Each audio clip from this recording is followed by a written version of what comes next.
नमस्कार, मैं हूं पवन त्यागी। छत्तीसगढ़ में जो चुनाव के बाद सर्वे हुए हैं, हालांकि चुनाव आयोग की गाइडलाइन है कि उसमें आप कोई भी सर्वेक्षण, कोई भी चैनल या कोई भी व्यक्ति प्रस्तुत नहीं कर सकता और इसलिए सीटवार कोई भी चैनल या कोई भी सर्वे करने वाली एजेंसी ये नहीं बता रही है कि किस सीट पर कौन जीत रहा है। लेकिन एक मोटा मोटा अनुमान सभी पार्टियां और सर्वे की टीम भी लगा रही है कि किसकी सरकार बन सकती है। आपको ध्यान होगा, मैंने पहले ही वीडियो में कहा है कि छत्तीसगढ़ की अगर बात करें तो इस बार पासा पलट तो दिखाई दे रहा है और छत्तीसगढ़ में भारतीय जनता पार्टी की पूर्ण बहुमत की सरकार मुझे बनती दिख रही है। अब इसमें एक चौंकाने वाली बात यह आई है कि यहां सर्वे पहले भारतीय जनता पार्टी ने भी करवाया था और पार्टी का अपना सर्वे जिसकी कमान अमित शाह के हाथ में थी, बताया जा रहा है कि अमित शाह यहां सर्वे कराए थे और अमित शाह ने जो सर्वे कराया था उसके हिसाब से उनको 34 सीटें मिल रही थी। आपको यह भी बता दूं कि यहां कुल 90 विधानसभा की सीटें हैं जिसमें बहुमत के लिए 46 का आंकड़ा पाना यह बहुत जरूरी है। 46 होंगी जिस विधानसभा की सीटें जिस दल के पास, वो अपनी सरकार बना पाएगा। तो अमित शाह शुरुआती 3 महीने पहले ये मान रहे थे कि उनकी सरकार नहीं बनने जा रही है। सारे टीवी चैनल भी इसी तरह की बात कर रहे थे, सारे सर्वे करने वाले ये कह रहे थे बीजेपी तो कहीं है ही नहीं। बीजेपी का यह हाल था कि कहीं प्रचार में भी नहीं दिखाई दे रही थी और प्रत्याशियों के नाम का भी अता पता नहीं था। लेकिन जैसे ही प्रत्याशियों के नामों की घोषणा हुई उसके बाद पता चला कि छत्तीसगढ़ की जनता तो पहले से तैयार बैठी थी कि वो भूपेश बघेल को हटाए।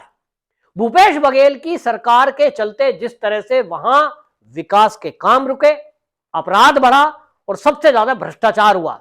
उस भ्रष्टाचारों में जो गोधन का भ्रष्टाचार हुआ उसको लेकर तो बाकायदा किसान तक उस पर प्रभाव पड़ा और गांव गांव में एक चर्चा चल गई कि ये जो कांग्रेस की सरकार है ये सरकार तो भ्रष्टाचार की सरकार है। जनता का मन था उखाड़ फेंका जाए। हिंदुत्व के मुद्दे पर भी हमने देखा है कि आज पूरे देश में जहां राम मंदिर की बात चल रही है, जहां कृष्ण जन्मभूमि की बात चल रही है, वहां जहां जहां इन मंदिर का नाम आता है वो नाम साथ में आता है कि कांग्रेस थी, जिसके कारण ये जो धार्मिक स्थल है हिंदुओं के, इसके बनने में बाधा आई। 65 साल देश में कांग्रेस ने राज किया लेकिन हिंदुओं की भावनाओं से खिलवाड़ किया, मुस्लिम का तुष्टीकरण किया और ये जो चीजें थी ये चुनाव का मुद्दा भी बनी। और इसके कारण से आरएसएस का अपना एक सर्वे हुआ। आरएसएस के सर्वे में चुनाव के बाद जो छत्तीसगढ़ है जहां मैंने बताया कि बहुमत के लिए 46 चाहिए, वहां आरएसएस का सर्वे है कि बीजेपी को 55 सीटें मिल सकती है। हालांकि राष्ट्रीय स्वयंसेवक संघ का अपना जो स्वयंसेवकों का आकलन था उसमें यह भी बात आई कि 55 सीटें मिल सकती हैं, लेकिन इस 55 में 17 ऐसी है जहां कांटे की टक्कर है, माने कुछ भी हो सकता है। लेकिन अगर भाई इस 55 में 17 आप घटा भी दें तो भी ये जो 46 का आंकड़ा है ये तो पार होता दिख ही रहा है। और इसीलिए अब अमित शाह का जो सर्वे है कहीं ना कहीं वो अपना ही सर्वे अब उनका फेल हो रहा है। इसका जो चमत्कार हुआ है, जो छत्तीसगढ़ में ये बदलाव हुआ है, इसके पीछे के 3 रीजन बड़े बड़े हैं। एक रीजन तो यह है कि कांग्रेस में आपस में ही टीएस सिंहदेव और जो भूपेश बघेल है इनकी तालमेल नहीं दिखाई दी। चुनाव के बाद आपको याद है जिस तरह से टीएस सिंहदेव ने बयान दिया कि मेरा तो ये आखिरी चुनाव होगा अगर सरकार नहीं बनती है, क्योंकि उनको मुख्यमंत्री के नाम पर पिछले बार वोट मिल रही थी, मुख्यमंत्री का सपना देख रहे थे। फिर 2.5 साल का फॉर्मूला तय हुआ, ऐसा सुनने में आया कि 2.5 साल टीएस सिंहदेव रहेंगे जी और 2.5 साल भूपेश बघेल रहेंगे। और 2.5 साल हुआ नहीं, पूरा 5 साल निकल गया। यही राजस्थान में भी हुआ, हमने देखा। क्योंकि सोनिया गांधी का जो खासम खास है भाई, मुख्यमंत्री तो वही बनेगा। तो टीएस सिंहदेव कहीं दूसरे नंबर पे आते हैं, इसलिए उनको उप मुख्यमंत्री, वैसे बाकी चीजें, हर बार दिल्ली से गोली देके भेज देना, ये सब चलता रहा। यही सचिन पायलट के साथ राजस्थान में हुआ। तो अब उनका दर्द सामने आया है, चुनाव हो गया, सर्वे चीजें सामने आ रही हैं, तो वो कह रहे हैं कि भाई अब तो जो है मैं अगला चुनाव नहीं लड़ूंगा अगर सरकार नहीं बनती है, यानी मुख्यमंत्री नहीं बनते हैं तो मामला खत्म। अब इसको लेकर डॉक्टर रमन सिंह का बयान आ गया। उन्होंने कहा भाई ये तो ठीक कह रहे हैं, क्योंकि इनको तो कांग्रेस ने तो हमेशा छला ही, अब इनके लिए ऑप्शन क्या बचा है। अगर ये हमसे पहली बात कह देते, कुछ कोशिश करते, तो हम तो अगले अब से 5 साल पहले ही इनको मुख्यमंत्री बना रहे थे। डॉक्टर रमन सिंह के इस बयान ने एक तरह से टीएस सिंहदेव के अंदर एक उम्मीद जगाई है। उनके अंदर उम्मीद जग गई कि जो टीएस सिंहदेव ये के लिए ये कह रहे हैं डॉक्टर रमन सिंह कि भाई अगर 5 साल पहले ही हमसे कहा होता तो हम तो सीएम के लिए प्रयास कर ही रहे थे, उनको बनवा देते। और देखिए ये फॉर्मूला ऐसा नहीं है, हमने देखा है कि कांग्रेस के जो ठीक नेता हैं, जो हिंदुओं के फेवर में सोचते हैं, हिंदुत्ववादी विचारधारा के हैं, राष्ट्र के नाम पर, राष्ट्र के मुद्दे पर वो कहीं ना कहीं बीजेपी की जो विचारधारा है उससे सहमत दिखाई देते हैं। हेमंत बिस्व शर्मा सबसे बढ़िया उदाहरण है। देखिए आज किस तरह से वो असम के मुख्यमंत्री बनकर और बीजेपी के तो स्टार कैंपेनर बने हुए हैं। इसी तरह अब आप महाराष्ट्र में देख लीजिए, एकनाथ शिंदे को मुख्यमंत्री बना दिया गया है, बेशक उनकी सीटें कम थी।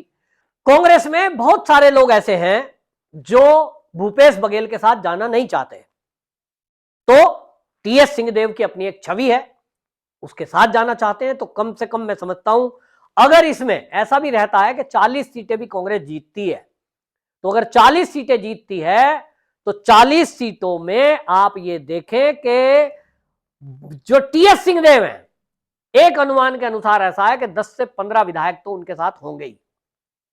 उनके गुट के टिकट इस तरह से मिले हैं, तो अगर 10 से 15 विधायक उनके साथ हुए और भारतीय जनता पार्टी ने इस पर फॉर्मूला महाराष्ट्र का फिट किया, तो यह भी कहा जा सकता है कि टीएस सिंहदेव छत्तीसगढ़ के अगले मुख्यमंत्री के रूप में स्थापित हो सकते हैं। लेकिन भारतीय जनता पार्टी का कहना कुछ और है। भारतीय जनता पार्टी के जो नेता हैं, प्रदेश के अध्यक्ष हैं, वो ये कह रहे हैं कि देखिए यहां तो अब हमारे जो आंकड़े हैं, चाहे वो आरएसएस का सर्वे है वो 15 सीटें दिला रहा है और जो बीजेपी का सर्वे है वो 48 सीटें जिता रहा है, यानी हम तो बहुमत खुद ही पा रहे हैं, हमें किसी की जरूरत नहीं है। लेकिन आपको बता दूं, हो कुछ भी सकता है, राजनीति है। और जैसा कि बताया, भारतीय जनता पार्टी के अलावा जो आरएसएस का सर्वे है कि 17 सीटों पर कांटे की टक्कर है, क्योंकि आरएसएस का आकलन बड़ा बारीक रहता है, बारीकी से जमीनी स्तर के कार्यकर्ता जुड़े हुए रहते हैं, वो बात बताते हैं। ऐसे में हो सकता है टीएस सिंहदेव की जरूरत पड़े। तो टीएस सिंहदेव की अगर जरूरत पड़ी तो क्या टीएस सिंहदेव उप मुख्यमंत्री पर सबर करेंगे या उनको मुख्यमंत्री बनाकर बीजेपी अपना उप मुख्यमंत्री बनाएगी? इस पर अभी से कवायद शुरू हो चुकी है। और मेरा जो आकलन है अपना, मेरा तो आकलन पहले से है कि भारतीय जनता पार्टी पूर्ण बहुमत प्राप्त करेगी। उसके बावजूद भी टीएस सिंहदेव यदि आते हैं तो उनको डिप्टी सीएम का पोस्ट दिया जा सकता है। यह इशारा बीजेपी के लीडरों की तरफ से आ चुका है, बयानों से लग रहा है। तो टीएस सिंहदेव यदि आते हैं, रिजल्ट आने के बाद सीधा सीधा ऑफर देने की कोई जरूरत नहीं है, खुद से आए, राष्ट्रवाद के मुद्दे पर आए, हिंदुत्व के मुद्दे पर आए। लेकिन इतना तो तय है कि जो छत्तीसगढ़ से अभी चुनाव के बाद का मामला आ रहा है, इसमें आपको बता दूं कि भूपेश बघेल वो तो अपनी सीट पाटन की वो भी नहीं बचा पाएंगे। आपको बता दूं, पाटन में जो उनके भतीजे सामने खड़े हैं वो उनको कड़ी चुनौती दे रहे हैं। और अजीत जोगी का बेटा जो होने से वो त्रिकोणीय मुकाबला हुआ है, उनको खुद को ये लग रहा है कि जीत पाएंगे कि नहीं। हालांकि विश्लेषकों का कहना यह है कि वो मुख्यमंत्री हैं और लोगों को ये लगता है कि अगर जीत जाते हैं तो ये मुख्यमंत्री की सीट रहेगी, तो उनको हरा पाना असंभव है, वो तो जीत ही जाएंगे। लेकिन कांग्रेस की नैया डामाडोल है, कांग्रेस तो सरकार नहीं बना रही है, इतना तो तय है, क्योंकि जनता ने जिस तरह से वोट किया है वो वोट प्रतिशत बता रहा है कि ये बदलाव के लिए है। इसी से आप आंकड़ा लगाइए। मैं आपको बताता हूं, 20 सीटों पर जो पहले चरण में चुनाव हुआ वो 76% वोट पड़ा, 76%। और वो तब था जब इन सीटों पर नक्सलियों की धमकी थी कि अगर आप वोट डालने गए तो आपको देख लिया जाएगा। नक्सलियों की धमकी को दरकिनार करते हुए जनता निकली और बहुत ज्यादा संख्या में निकली। वोट प्रतिशत 76 अपने आप में एक रिकॉर्ड है, वो भी छत्तीसगढ़ जैसे क्षेत्र में। इसी तरह बाद में जब 70 सीटों पर हुआ दूसरे चरण का, तो 75% वोट पड़ा है। अब ये 75 और 76% क्या बता रहा है? ये बता रहा है कि जनता ने तय किया कि वो सरकार को बदलने जा रही है। और इसीलिए मुझे लगता है कि भारतीय जनता पार्टी की सरकार छत्तीसगढ़ में अपने दम पर बनेगी। लेकिन टीएस सिंहदेव, जिनका मुख्यमंत्री बनने का सपना है, शायद वो सपना ही रह जाएगा। लेकिन भारतीय जनता पार्टी के कुछ लीडरों ने ऑफ द रिकॉर्ड सही, अंदर अंदर से ही सही, टीएस सिंहदेव को एक ऑफर तो दे ही दिया है कि वो चाहे तो बीजेपी से मिलकर अपना एक सम्मानजनक समय बिता सकते हैं, डिप्टी सीएम रहकर। सीएम भी बना सकती है, ये पार्टी नेतृत्व है, वो तय करेगा। भारतीय जनता पार्टी इस समय देश को आगे रखती है, पद को आगे सोचकर। कोई लीडर ऐसा नहीं है जो सोचता हो भाई मुझे ही पोस्ट मिले, एक सिपाही की तरह लड़ते हैं।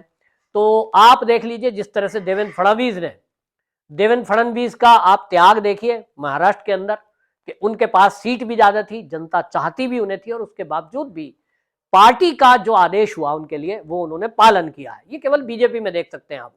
इसी तरह से छत्तीसगढ़ के अंदर डॉक्टर रमन सिंह एक पुराने कार्यकर्ता हैं बीजेपी के, उनको आदेश हुआ कि आप चुनाव लड़िए, पूरा मेहनत करिए, लेकिन आप कहीं लाइट में नहीं रहेंगे। तो कोई आप बता नहीं सकते हैं कि कोई चेहरा ऐसा हो जो यूं कहे सीएम तो मैं बनूंगा। दिया कुमारी एक नाम आया है, महिला है, और जिस तरह से उनको सांसद होते हुए चुनाव लड़वाया गया, तो चर्चा में है कि वो क्या अगली सीएम हो सकती है, देखने की बात होगी। पर इतना तो तय है कि सर्वे में चाहे आरएसएस का हो या बीजेपी का, बीजेपी सरकार बनती दिख रही है छत्तीसगढ़ में। आपकी क्या राय है, कमेंट बॉक्स में जरूर बताएं। वंदे मातरम।